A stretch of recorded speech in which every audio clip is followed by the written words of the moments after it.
There's nothing like hard or bad family. Every family, according to the will of God, is blessed. Hey friends, Dorinda here. Earlier, we mentioned 7 important elements of a covenant. Hey, have you subscribed yet? What are you waiting for? Please go ahead, subscribe, like, share, comment. Thank you as you do that. What are we talking about in this session? Sources of covenant. We are going to look at 3 key sources. Are you ready? Let's jump right in. The very first and most important source is from God. And God does this to have a relationship with mankind, bless humans, and also to secure and protect the lives of generations unborn. If you look at the Noahic covenant, it was to protect unborn generations from destruction through flood. Again, the covenant that God had with David, that he was going to establish his throne forever. One of the purpose was to have a godly lineage of kinship, because remember, Jesus came from the lineage of David. God is generational and intentional. He's not random. Whatever he does, he knows exactly what he's doing. So you can trust him with your life.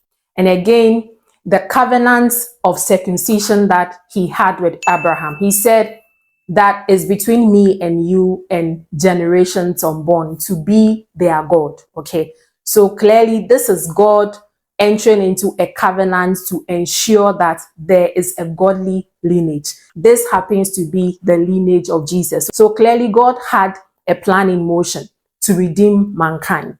Okay, fantastic. What is the second source? Humans. So these are covenants initiated by men. It could be individuals, families, or nations. They are usually birthed out of circumstances or situations. So poverty, birth, war, the greed and the pride of man, and man's aspirations. Some examples include people intentionally joining secret and other associations for wealth, power, fame, among other reasons. Nations also go into covenants to end war or enter into other agreements. To add to, an individual or a family can decide to also go into a certain covenant when they realize something is lacking in the family. So for example, they realize that there's so much poverty. They can, out of ignorance, go into a certain covenant in exchange for something. Always remember that covenant is a trading floor. You are giving something in exchange for something. What is the third source? Demonic source. These are evil agreements entered into between human beings and the devil, as well as his agent, either knowingly or unknowingly. What are some of the reasons why people do this? For power. Listen, if you want power, the best person who can give you is God. He said, be strong in the Lord and in his mighty power. Power belongs to God. But people do this ignorantly. They go to the devil for power, wealth, fame, influence, and all kinds of things. The devil does not have any free gifts to give you. Don't be deceived. And again, it could be a knowing agreement or an unknowing agreement. So knowing is when you intentionally have that agreement. On the other hand, unknowing is when you had the covenant unknowingly. Example is sexual covenant. So you have coitus with someone. They claim they are giving you wealth or any other material things that you are promised. So you have no idea that the coitus you are having with them is actually a covenant you are entering into. And that is an exchange. This thing has actually taken the lives of people and destroyed many. Again, people follow their friends or relatives to places, and their presence at that location is actually an agreement of a pre-designed covenant that they have no idea about. So please be mindful. Don't just live your life randomly. Any decision that you want to take, pray about it. Ask all the necessary questions that you want to ask. It is for your own good. Here is also another important information. There is nothing like a difficult or a hard family. This is actually a deceptive ploy the enemy has managed to infuse into the language of people.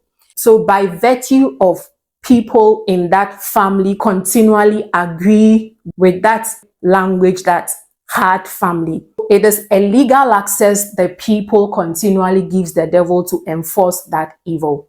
The devil does not go after empty cans. He always goes after the meat. So when you claim you come from a hard family, know that it is actually the opposite of what you are saying. Know that your family is actually a very blessed and wonderful family. Another strategy of the devil is playing the long game. What does it mean? He starts the evil at a point, and the target is generations unborn. For example, someone in a family enters into a covenant with the devil that by virtue of this covenant or this sacrifice, he's covenanting his heart and the heart of generations after him to serve the devil. Meanwhile, in the plan of God, that family happens to be a lineage of priesthood. Okay, so it is a lineage where God has planned that pastors and prophets or people will rise up to serve God. You can just imagine the blessing that will come upon that family. But the devil, knowing this either through divination or other evil means, he will manipulate someone to come to him, enter into that evil covenant to cut off that wonderful plan that God has for that family. And it will take the mercy of God to raise another generation or another person to rise up and stop that evil. So please, there's nothing like hard or bad family. Every family, according to the will of God, is blessed. The plans and thoughts that God has for us, they are plans of good and not plans of evil. We'll draw the curtain on today's session. Always remember this, that Jesus loves you and he has good plans for your life. Please take care of yourself and know that you are special. Bye.